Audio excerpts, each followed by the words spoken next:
Shalom. I want to give all praises to Yahweh, Bahasham, Yahweh Shai, Bahasham, Ha, Racha, Kodash, Ma'amah. Double honors to the elder apostles of GMS and their elders.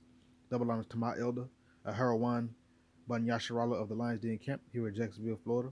Salutations to the sincere Akim, pushing his truth and sincerity around the four corners of this earth. I'm going to call Harab Ban Yasharala, coming out of the Lions Den Camp of Yasharala here in Jacksonville, Florida. Now today I'll be coming out with a little short lesson, but without further ado, let's get right into it. Over fears of a Russian invasion. Here's what the U.S. Secretary of State had to say. Today, Ambassador Sullivan delivered our written response in Moscow.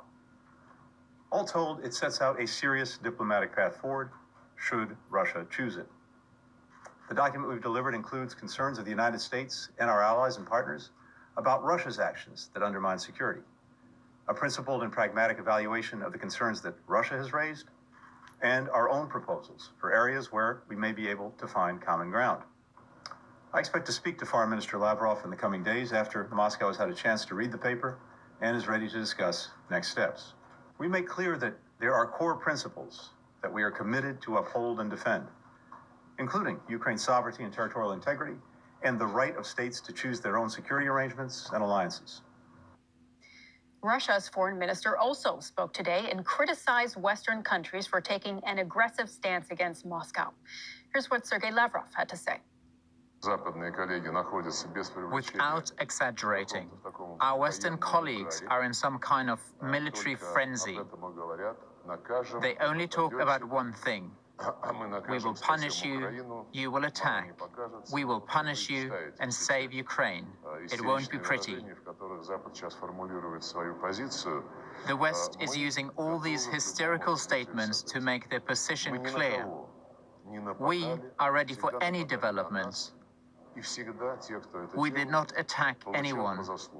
We have been attacked before, and those who did it got what they deserved every time. So there you go.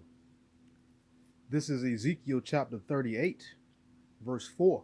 It says, And I will turn thee back, and put hooks into thy jaws, and I will bring thee forth, and all thine army, horses and horsemen, all of them clothed with all sorts of armor, even a great company with bucklers and shields, all of them handling swords. So the Lord is finna take Russia and turn them back into that USSR, that Soviet Union. The Lord finna raise Russia up to put the whoop on America. And the Russian army, they're not gonna be playing. Russia got a whole plethora of advanced technology, from hypersonic missiles to tanks to various other weapons. This is verse 10 of Ezekiel 38. Thus saith the Lord Yahweh, power. It shall come to pass that at the same time shall things come into thy mind, and thou shalt think an evil thought. So the Lord gonna put an evil thought in these Russian Edomites' mind to come up against America because America always trying and huffing and puffing at his enemies, thinking ain't nothing finna happen.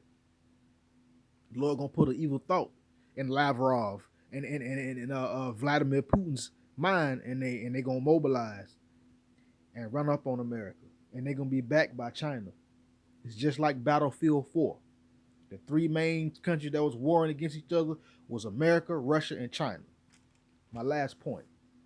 This is Habakkuk chapter 2, verse 6. It says, Shall not these take up a parable against him, and a taunting proverb against him, and say, Woe to him that increases that which is not his. How long? And to him that ladeth himself with thick clay. Shall not these other nations take up a parable, a taunting proverb against who? Esau?